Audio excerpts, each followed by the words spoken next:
Daniel की पुस्तक 5 उसकी 13 से 16 आयत को हम पढ़ेंगे। उससे पहले यदि हम इस 5 बाब को पढ़ें तो उसमें एक आयत से लिखा है, बेलशस्सर नामक राजा ने अपने 1000 प्रधानों के लिए बड़ा भोज किया और उन 1000 लोगों के सामने दाख मधु पिया। और दाख मधु पीते पीते बेलशस्सर ने आज्ञा दी कि सोने और चांदी के जो पात्र उसके पिता नबूकदनेस्सर ने यरूशलेम के चर्च से निकाले हैं, मंदिर से निकाले हैं, उन्हें लाया जाए और राजा अपने प्रधानों, रानियों और रखेलियों समेत उसमें से पिए। और जो सोने के पात्र यरूशलेम में परमेश्वर के भवन के में से निकाले गए थे वो लाए गए और राजा अपने प्रधानों, रानियों और रखेलियों समेत उसमें पीने लगा। वे दाख मधु पीकर सोने, चांदी, पीतल, लोहे, काठ और पत्थर के देवताओं की स्तुति कर रहे थे।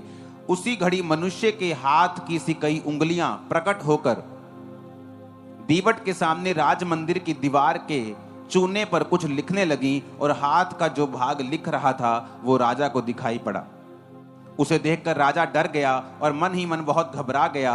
उसकी कमर के जोड़ ढीले पड़ गए और कांपते कांपते उसके घुटने एक दूसरे से टकराने लगे। तब राजा ने ऊंचे शब्द से पुकार कर तंत्रियों, कसदियों, भविष्य बताने वालों को हाजिर करवाने की आज्ञा दी।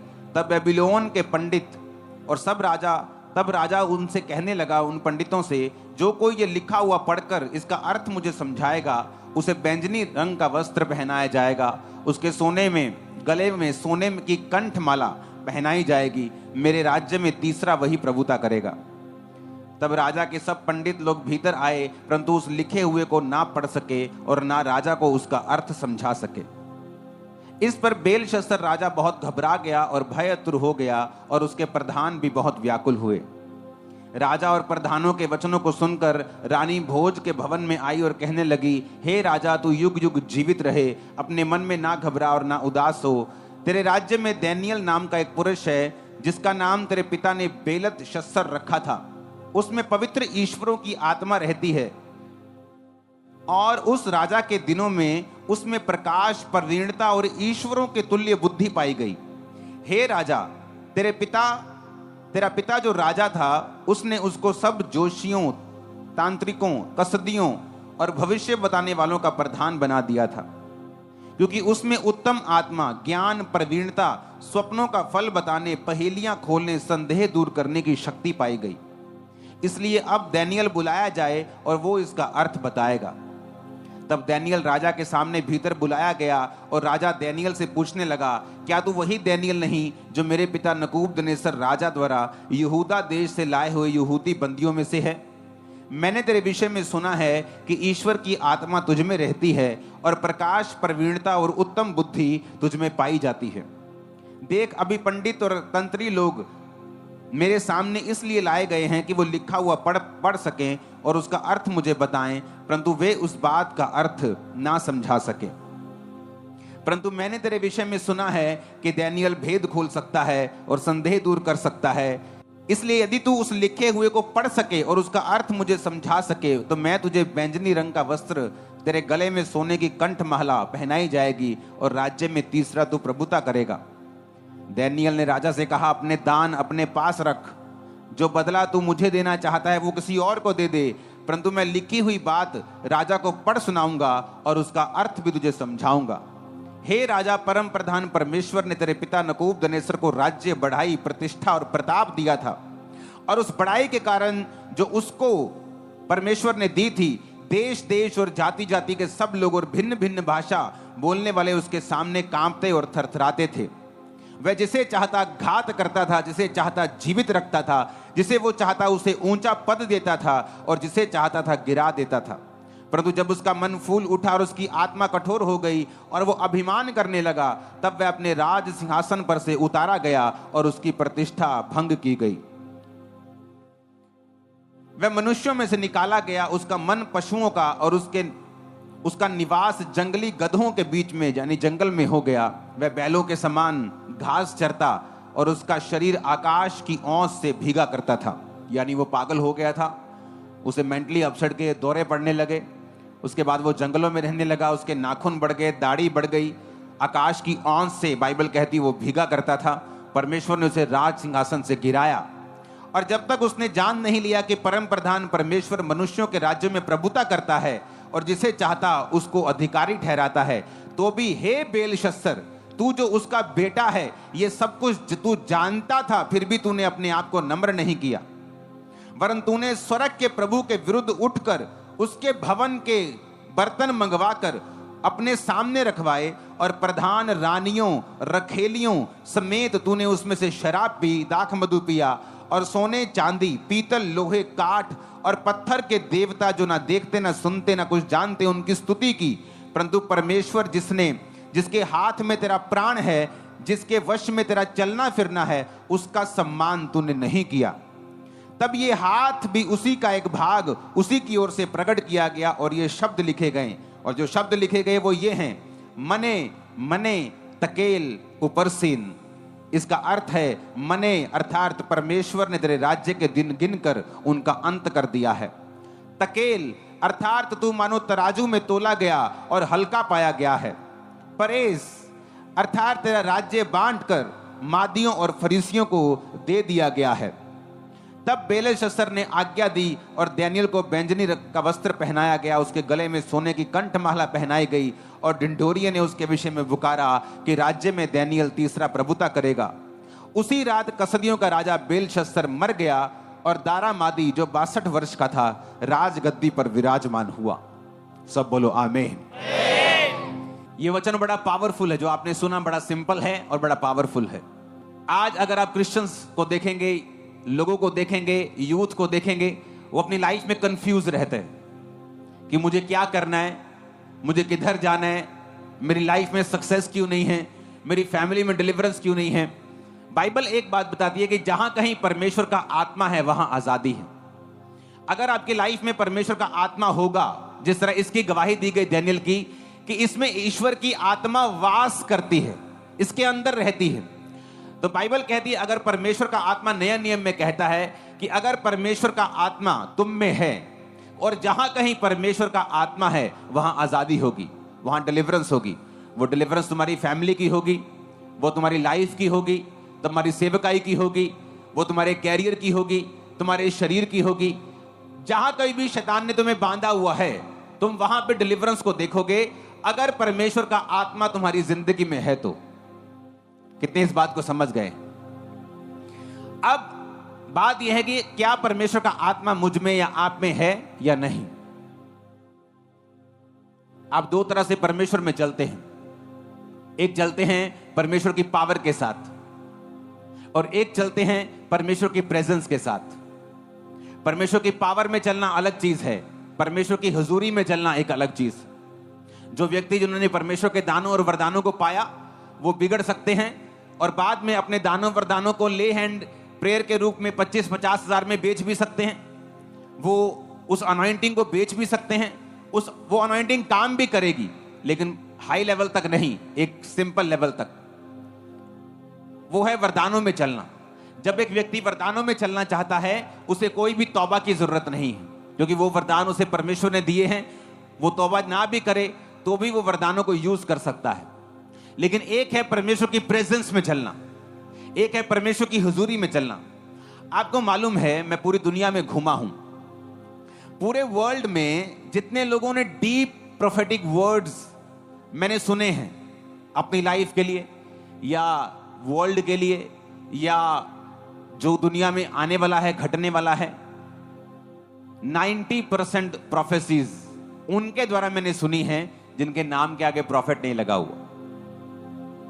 वो पवित्र आत्मा से भरे हुए लोग हैं। कोई पास्टर है, कोई प्रेरित है, कोई टीचर है, कोई ब्रदर लिखता है अपने नाम के सामने, और लेकिन जो परमेश्वर ने उनके ऊपर जाहिर किया है वो नजर आता है कि ये बिना परमेश्वर के हाथ के पॉसिबल नहीं है। बाइबल कहती है जब दानियेल के बारे में गवाही दी गई तो कहा गया कि इसमें संदेह दूर करने की शक्ति है, कि जब दानियेल के पास कोई जाता है तो उसका संदेह, उसका शक जो है, उसकी कंफ्यूजन जो है उसकी लाइफ की दूर हो जाती है। राजा तेरे को कोई पंडित, कोई तांत्रिक नहीं बता सकता, तो उसी दानियेल को बुला जिसमें ईश्वरों की आत्मा रहती है, वही तेरा हल कर सकता है। जब एक क्रिश्चियन सोता है तो वो नींद पूरी करने के लिए नहीं सोता, बल्कि वो परमेश्वर से बात करने के लिए भी सोता है। बाइबल कहती है परमेश्वर आपसे सपनों में बात करता है, वरन एक बार नहीं 2 बार करता है, ताकि आने वाली डिस्ट्रक्शन से वो आपको बचाए। इसलिए परमेश्वर का आत्मा सपनों में आपसे बात करता है। मैंने पास्टर्स के लिए विश्वासियों को सपने आते देखे हैं और पूरे होते देखे हैं। इस दुनिया की मोस्टली जो राइट प्रोफेटिक वर्ड्स हैं, और बहुत से जो आने वाले अपकमिंग जनरेशंस है, वो अपने नाम के आगे प्रॉफिट नहीं लगाना चाहते, क्योंकि इतना अब्यूज कर दिया गया है, इतना मिसयूज कर दिया गया है, इतनी गेम्स खेली गई हैं, इतनी गिमिक्स खेली गई हैं, जबकि परमेश्वर का वचन सीधा है। और अगर रात को आप सो रहे हैं और आप प्रभु से बात कर रहे हैं कि परमेश्वर मुझसे बात कर, मुझसे बात कर, मुझसे बात कर, आपकी ये प्रेयर है। चलते फिरते कई बार आप एक ऐसी सिचुएशन में होते हैं कि आप प्रभु से कहते हैं परमेश्वर तेरा आत्मा मुझसे बात करे। और आप ये भी जानते हैं कि परमेश्वर तोता नहीं है कि आप उससे तोते से पूछेंगे, तोता उसी समय बोलेगा। परमेश्वर के बात करने का तरीका है, और कई बार वो बड़े अजीब और अचंभी रीति के साथ बात करता है।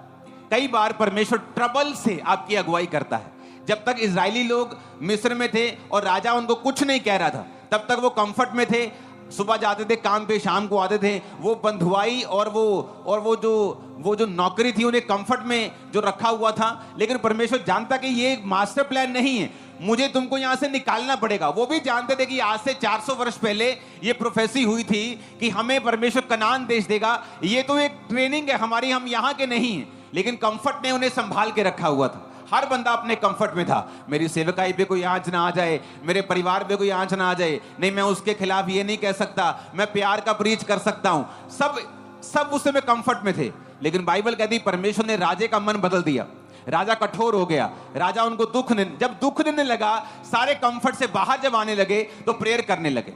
इसलिए जब मैं वचन प्रोफेटिक वर्ड देता हूं संडे और थर्सडे, मैं वचन के साथ उसको देता हूं और वचन ज्यादा सुनाता हूं, क्योंकि वचन का कोई भी तोड़ नहीं है। कोई वचन को झुठला नहीं सकता। वो बड़े से बड़ा डॉक्टर क्यों ना हो, बड़े से बड़ा इंजीनियर क्यों ना हो, बड़े से बड़ा साइंटिस्ट क्यों ना हो, वो वचन के सामने निरुत्तर रहेगा। क्योंकि वचन कहता है कि पवित्र आत्मा उन लोगों को जो संसार में है धार्मिकता और पाप के विषय में निरुत्तर करेगा। हालेलुया। इसलिए वो मिनिस्ट्री जो प्रोफेटिक में जाती हैं, उनको वचन की और जरूरत होती है, ताकि वो वचन के बीच में से लोगों को लेके जाएं। क्योंकि हर एक बंदा प्रोफेटिक और हीलिंग से परमेश्वर में नहीं आएगा, पर वचन एक ऐसा हथियार है कि हर व्यक्ति, हर बंदा वचन के सामने सिर को झुकाएगा। अब आने वाले समय में मैं आपको बता चुका हूं, अगर आप अपने बच्चों को 10वीं 12वीं करके छोड़ देते हैं तो ये आपकी गलती होगी, क्योंकि जो ग्रेस परमेश्वर ने देनी थी वो दे चुका है। मैं नहीं कह रहा हूं ग्रेस उतरेगी, आप जाएंगे ग्रेस, मैं नहीं कह रहा हूं। मैं कह रहा हूं इट्स ऑलरेडी इन यू, वो आपकी स्पिरिट में ऑलरेडी आ चुकी है, आपके अंदर है राइट नाउ। जस्ट आपको फॉलो करना है जो मैं आपको बोल रहा हूं। आपको सर्च करनी किस तरह से गवर्नमेंट जॉब मिलती है, किस सर्च इंजन पे मैं सर्च करूं, किस डिपार्टमेंट की निकलती, कहां से निकलती, कहां से पता चलता है। कोई कोचिंग सेंटर बताता है, कोई सर बताता है। बात करना शुरू करो, सर्च करना शुरू करो। मैं आपको बता रहा हूं, आप हैरान होंगे। आप बिजनेस के बारे में सोच रहे होंगे, किसी चीज के बारे में सोच रहे होंगे, लेकिन आप उस कुर्सी में बैठ जाएंगे बहुत जल्दी। मैं आपको बता रहा हूं, और टेस्टिमनी देना जब ऐसा हो जाए, क्योंकि परमेश्वर का एक प्लान है। मैं आपको उसका प्लान बता रहा हूं। बाइबल कहती है एक राजा बड़ा दुखी हो गया और अपने लोगों से, चेलों से पूछने लगा, ए तुम में कोई पक्का मेरा एक गद्दार छुपा हुआ है। मैं अंदर सोचता हूं, लेकिन वो जो भविष्यद्वक्ता है, वो जो एलीशा है, ये शरेआम बता देते हैं। एलीशा को कैसे मालूम हो गया? हम में से कोई बात बताते हैं। तो उस राजा ने बोला कि वो परमेश्वर का सच्चा जन है। जो तू अंदर सोचता है परमेश्वर उस पर जाहिर करता है। जो तू अंदर सोच के रखता है परमेश्वर उसको बता के रखता है। ये जीवित परमेश्वर का घर है। आप जीवित परमेश्वर के लोग हैं। मैं जीवित परमेश्वर का दास हूं। या मुर्दा चर्च नहीं है जो हमें मालूम ना होगा। हर एक चीज हमें मालूम हो रही है स्पिरिट, ये क्या होने वाला है, कौन क्या सोच रहा है। और मैं आपको बता रहा हूं परमेश्वर तैयार है, वो ग्रेस दे चुका है। आप जस्ट उस ग्रेस में स्टेप करेंगे, आगे बढ़ेंगे, आप कहीं के कहीं पहुंच जाएं। और आप हैरान होंगे, आप उस चीज के काबिल नहीं थे, आपको मालूम होगा, लेकिन ये प्रोफेटिक वर्ड के कारण, ये परमेश्वर की ग्रेस के कारण जो हमारी लाइफ के ऊपर है, आपको मालूम होगा परमेश्वर ने आपको दी है। आमीन। हर एक व्यक्ति जो पवित्र आत्मा से संबंध को चाहता है, आज अंधे गूंगे बहरे क्यों है लोग आत्मा में? क्योंकि पवित्र आत्मा उनकी जिंदगी में नहीं है। क्यों पवित्र आत्मा उनकी लाइफ में नहीं है? उसका भी रीजन है। डैनियल के लिए जब बोला गया था, 13 आयत में लिखा, डैनियल राजा के सामने भीतर बुलाया गया और राजा डैनियल से कहने लगा, क्या तू वही डैनियल नहीं जो मेरे पिता नबूकदनेस्सर राजा द्वारा यहूदा देश के लाए हुए बंधुओं में से है? ये डैनियल जिसको तीसरी स्थान दिया गया, यानी एक देश का फाइनेंस मिनिस्टर या डिफेंस मिनिस्टर तीसरा होता है, पहला प्रधानमंत्री होता है पावर में, सबसे उच्च तो राष्ट्रपति होता है, लेकिन जो पावर जो अपनी एक्सरसाइज करता है, प्रधानमंत्री, गृह मंत्री, रक्षा मंत्री और फाइनेंस मिनिस्टर, वित्त मंत्री, ये पावरफुल लोग होते हैं। और डैनियल को एक पद दिया गया कि आज से डैनियल गृह मंत्री है या रक्षा मंत्री ये है। कहां से शुरुआत हुई? कहता तो वो नहीं है जो बंधुओं में से था। बंधुआई में लाए गए लोग, एक देश पर हमला किया गया, बंधुआई में राजपुत्र उठाए गए और उनको सिखाया गया। और जब डैनियल छोटा था और राजा का खोजा, राजा का बंदा आया और बोला ये तुम्हें खाना पड़ेगा। उसने कहा ये तो बाइबल में मना किया हुआ, मैं तो नहीं खा सकता। और वो तैयार था कि अगर इसके लिए मुझे सजा मिलती है, उसे ट्रेनिंग से निकाल दिया जाता है, जेल भेज दिया जाता है या मजदूर डिपार्टमेंट में भेज दिया जाता है, वो सारा कुछ करने के लिए रेडी हो चुका था। उसने मन बना लिया था कि अगर परमेश्वर के वचन के कारण मेरा नुकसान भी होता है तो मैं झेलने के लिए तैयार हूं। आज इतने डरपोक हो चुके हैं लोग कि जब वो इतनी घटिया बातों को क्रिश्चियनिटी में होता हुआ देखते हैं तो बोल नहीं पाते। क्यों? क्योंकि उन्हें अपनी मिनिस्ट्री का डर है कि लोग हम पे अटैक ना करें। वचन को तोड़ मरोड़ कर उसे सही साबित करने की कोशिश करते हैं, जबकि ऐसा नहीं होना चाहिए। अब डैनियल ने मन बना लिया कि अगर नुकसान भी होता है तो मैं ये नहीं खाऊंगा। उसने कहा चल एक चीज मैं तेरे लिए कर सकता हूं, तू ऐसा कर, ये सारा जो मना है बाइबल में खाना पीना, ये तू दूसरे को दे दे और मुझे ये खाना दे दे, साग पात चाहे दे दे, चाहे मुझे तू सिंपल रोटी दे दे। 10 दिन बाद मेरे चेहरा और उसका चेहरा तू नोटिस कर। अगर तो मेरा चेहरा ज्यादा उज्जवल है, चिकना है, तो मुझे यही खाना दिया कर। लेकिन वो लोग जो राजा का ठहराया हुआ बड़ा बड़ा खाना और बड़ी बड़ी महंगी दाख मधु पी रहे हैं, तो उनका चेहरा चेक करना, अगर उनका ज्यादा उज्जवल होगा तो मैं तेरी बात को मान लूंगा। और बाइबल कहती है कुछ दिन बाद जब चेहरे जांचे गए, डैनियल का चेहरा ज्यादा चिकना और ज्यादा साफ और ज्यादा चमकदार निकला, क्योंकि परमेश्वर डैनियल के साथ था और उसके लोगों के साथ था। और हुआ क्या? वहां से आदत पड़ी वचन पे चलने की। क्या आप वचन पे चलते हैं? आज आपका सरपंच गांव का नाराज हो जाए, भाई साहब आप परमेश्वर को छोड़ने के लिए तैयार हो जाते हैं। आज 4 लोग इकट्ठे होकर आपके पास आए, बोलते हैं तेरे शादी में नहीं आएंगे, तेरी मर्ग में नहीं आएंगे, तेरे पिंड से जगह नहीं देवांगे, और तुम लोग यीशु मसीह को छोड़ने के लिए तैयार हो जाते हो। इसीलिए मैं कहता हूं कि तुम में पवित्र आत्मा नहीं है और तुम वचन से प्यार नहीं करते। अगर करते होते, अगर पवित्र आत्मा तुम में होता तो छुटकारा भी तुम में होता और तुम परमेश्वर के लिए, उसके वचन के लिए खड़े भी होते। एक समय तक खड़े होने का, मैं खड़ा हुआ हूं, कोई बात नहीं, कोई रिश्तेदार जाता है जाए, लोग जाते जाएं, परिवार जाता जाए। आप जानते हैं परमेश्वर के वचन पे खड़े होने से मेरी फैमिली में इतनी फाइट हो चुकी थी कि एक टाइम मैं अपना घर छोड़ के चला गया था, सदा के लिए मैं चला गया, अपना घर छोड़ दिया था। लेकिन परमेश्वर की वो प्लान नहीं था कि मेरी फैमिली ना बचाई जाए। तो मेरे पास्टर्स जो थे वो मेरी अगुवाई करते रहते थे। इतना मैं एक्साइटेड और इतना स्टैंड लेने वाला था परमेश्वर के लिए कि मुझे परमेश्वर के वचन के सामने कोई नहीं चाहिए था। एक समय है खड़े होने का, एक समय दिखाने का कि आप वचन से प्यार करते हैं। डैनियल क्यों इतना ऊंचा हुआ? क्यों? उसमें संदेह दूर करने की शक्ति थी, डाउट दूर कर सकता था। अगर मैं आपके डाउट दूर कर सकता हूं तो मेरे डाउट दूर नहीं होंगे? क्या लगता है आपको? अगर मैं आपको काउंसलिंग से डाउट आपको दूर कर सकता हूं, अगर मैं आपके डाउट्स को फिनिश कर सकता हूं, अगर पवित्र आत्मा पंजाब के बारे में, इंडिया के बारे में, आपके पर्सनल लाइफ के बारे में मुझ पे जाहिर कर सकता है, तो क्या वो मेरी लाइफ के बारे में मुझ पे जाहिर नहीं करता होगा? आपको क्या लगता है? ये कौन सी टार्च है जो मैं आपके लिए रोशनी कर सकता हूं और मेरे लिए अंधेरा हो? ये फेक टॉर्च नहीं है, ये मेरे लिए भी उतना ही उजाला करती है, बल्कि ज्यादा उजाला करती है आपसे भी, जो मैं आपके लिए करता हूं। आमीन।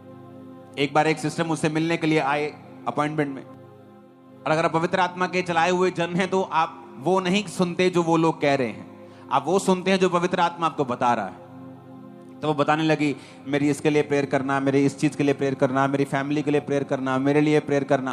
तो पवित्र आत्मा मुझे बताने लगा कि इसके बारे में पूछ, तेरा पिता कहाँ है? डेथ हो गई। अच्छा, मम्मी कहाँ है? वो वापिस चली गई। क्यों वापिस चली गई? क्योंकि वो सेकंड मैरिज थी, तो वो जब पिताजी की डेथ हुई तो वापिस चली गई। ओके, तो पिताजी की प्रॉपर्टी का क्या हुआ? हाँ पापा जी, बस यही चलदा केस। मैंने कहा क्या हुआ? ਅਸੀਂ ਉਹਨੂੰ प्रॉपर्टी नहीं देना चाहते मम्मी ਨੂੰ। मैंने कहा क्यों? क्योंकि उन्हें पिता की सेवा नहीं की। पर मैं कहा टेक्निकली और स्पिरिचुअली वो उसकी वाइफ, और तुम उसकी प्रॉपर्टी के हिस्से को रोक नहीं सकते। और यही रीजन है तुम्हारी लाइफ में बेचैनी है और तुम प्रॉब्लम में हो। और इमेजिन करो अगर आप में पवित्र आत्मा नहीं है तो लोग आपको बताएंगे इसके लिए प्रेयर करना, आप बोलेंगे हाँ जी बहन जी अजी तारे लिए प्रेयर करांगे। और पवित्र आत्मा आपसे बात नहीं कर रहा, क्योंकि जब वचन पे खड़े होने का समय था आप लोग प्रेम का प्रीच कर रहे थे। जब वचन पे खड़े होने का समय था आप लोग कुछ और ही कर रहे थे। जब स्टैंड लेने का टाइम था अपने मोहल्ले वालों के सामने, अपने एमएलए के, अपने एमपी के सामने, आप लोग कुछ और ही बोल रहे थे। जब जय मसीह की बोलने का समय था आप कुछ और बोल रहे थे, क्योंकि आप लोगों के अंदर डर होगा, लेकिन जो परमेश्वर के पवित्र जन है उनके अंदर कभी डर नहीं होता। वो ओवरकम कर जाते हैं अपने डर को। उन्हें मालूम है परमेश्वर में किस रीति के साथ चलना है। हालेलुया। तो जो पवित्र आत्मा आपके अंदर होता है वो संदेह दूर करता है, लोगों की जो पहेली बनाई हुई लाइफ की उन्हें सॉल्व करता है, आपके लिए भी और मेरे लिए भी। लेकिन ये शुरुआत कैसे हुई? शुरुआत हुई बेसिक वर्ड से कि ये नहीं खाना, एक छोटा सा वचन। आज 90% जब लोग काउंसलिंग के लिए हर मंगलवार को आते हैं तो पूरी टीम जो मेरी बैठाई हुई होती है, आपके केसेस बाद में वो मुझसे डिस्कस करती है, आपकी रिपोर्ट्स आती है। जो लोग मुझसे ज़्यादा मिलना चाहते हैं, ज़्यादा रिक्वेस्ट करते हैं, उनसे मैं उनके लिए बात करता हूँ कि इसको मिलाना है, इसको मिलाना है, इसको मिलाना है, इसको ले हैंड पे खड़ा करना है, नहीं इसको मिलाने की जरूरत नहीं, इसको प्रार्थना की जरूरत है, इसको ले हैंड की जरूरत है, इसको फास्टिंग की जरूरत है। तो आपके केस डिस्कस होते हैं। 90% बंदे ऐसे हैं जो अपना टाइथ पे नहीं करते। इमेजिन करो जो लिखा हुआ वचन है अगर आप उसको फॉलो नहीं करते हैं तो परमेश्वर का आत्मा आप में वास कभी नहीं कर सकता। आप क्रिश्चियन हो सकते हैं, नाम के क्रिश्चियन हो सकते हैं, बैप्टाइज हो सकते हो, यहां तक कि परमेश्वर आपको खिलाएगा, पिलाएगा, प्रेम भी करेगा, आपको कई बार बचा के भी रखेगा शैतान से। लेकिन पवित्र आत्मा की वो प्रेजेंस, वो संदेह दूर करने की शक्ति और वो लेवल जो डैनियल जैसे लोगों के अंदर था वो आप में कभी नहीं आएगा। आप कभी कंप्लीट डिलीवरेंस में नहीं जाएंगे अगर आप लिखे हुए वचन को फॉलो नहीं करते। 90% बंदे प्रार्थना नहीं करते जब काउंसलिंग के लिए आते, बंदे जेंट्स। 90% औरतें प्रार्थना करती हैं लेकिन अलग अलग मसलों में फंसी हुई हैं। कोई सास के साथ खिटपिट में फंसा हुआ है, कोई दरानी के साथ फंसा हुआ है, कोई ग्वांडी के साथ फंसा हुआ है, पड़ोसी के साथ फंसा हुआ है, खिटपिट चल रही है, मन डिस्टर्ब है, हस्बैंड के अधीन नहीं। और यही चीजें आपकी लाइफ में डिस्टर्बेंस पैदा करती है, क्योंकि अगर आप लिखे हुए वचन से प्यार नहीं करेंगे आप नेक्स्ट लेवल की अनॉइंटिंग कभी हासिल नहीं कर पाएंगे। डैनियल के अंदर वो जो लिखा वो उसने समझाया, वो एक दिन में नहीं समझा दिया। पहले उसने वचन को फॉलो किया, वचन से प्यार किया, वचन के लिए अगर मरना पड़े, झुकना पड़े, कटना पड़े तो वो भी वो करने के लिए तैयार था। कितने मेरी बातों को समझ रहे हैं? क्या आप लिखे हुए वचन से प्यार करते हैं? पहली स्टेज कौन सी है कि लिखे हुए वचन से प्यार करना? क्या लिखा है बाइबल में? टाइथ पे करना है, आप नहीं करते। प्रार्थना करनी है रोज 2 घंटे, 24 मिनट, 2.5 घंटे प्रार्थना करनी, नहीं करते। रोजा रखना है हफ्ते में 2, नहीं रखते। जब हमने बेसिक कंप्लीट नहीं किया और लिखे हुए वचन को कंप्लीट नहीं किया, जब पवित्र आत्मा देखता है कि आपने जो लिखा हुआ था उसी से प्यार नहीं किया, तो वो आपको अगली बात कैसे बता सकता है? जब आपने अपनी नींव को कंप्लीट नहीं किया तो आपका मिस्त्री आकर लेंटर की बात कैसे कर सकता है? लेंटर की बात तो तभी करेंगे ना जब नींव डलेगी। तो अगर आप वचन के साथ प्यार नहीं करते हैं, लिखे हुए को पूरा नहीं करते हैं, पवित्र आत्मा कभी आपके अंदर वास नहीं कर सकता और ना वो आपकी अगुवाई उस रीति से कर सकता है जैसी वो एक विश्वासी की, पास्टर की, प्रेरित की करना चाहता है। इमेजिन करो लिखा हुआ पूरा नहीं किया, अभी तक प्रेयर नहीं कर रहे जेंट्स, टाइथ ही नहीं बो रहे, अभी तक फास्टिंग नहीं शुरू की, तो जो लिखा हुआ नहीं पूरा किया तो आगे तो मतलब नहीं बनता। अभी तो नींव नहीं कंप्लीट हुई तो आगे तो मतलब नहीं बनता। हर एक ग्रेट बिल्डिंग नींव की खोदने से शुरुआत हुई है उसकी। कोई दुनिया की ऐसी बड़ी बिल्डिंग नहीं है, वो बुर्ज खलीफा से लेके वो दुनिया की सबसे बड़ी बिल्डिंग से लेके सबसे छोटी हो, सबसे मजबूत हो, सबसे मोटी हो, चौड़ी हो, कोई हो, शुरुआत सबकी नींव से होती है। अगर आपकी नींव स्ट्रांग नहीं है तो गहरे भेदों का कोई मतलब नहीं रह जाता। अगर आपका टाइथ, अगर आपकी प्रेयर, अगर आपकी फास्टिंग, अगर आपकी ये चीजें कंप्लीट नहीं है अपने पड़ोसी को बोलो, अपने बेसिक को कंप्लीट कर, तू बरकत को पाएगा। आमीन बोलो ऊंची आवाज में। परमेश्वर के वचनों को सुनने के लिए हमारे चैनल को सब्सक्राइब कीजिए और हमारी लेटेस्ट वीडियो सबसे पहले देखने के लिए बेल आइकन को प्रेस कीजिए।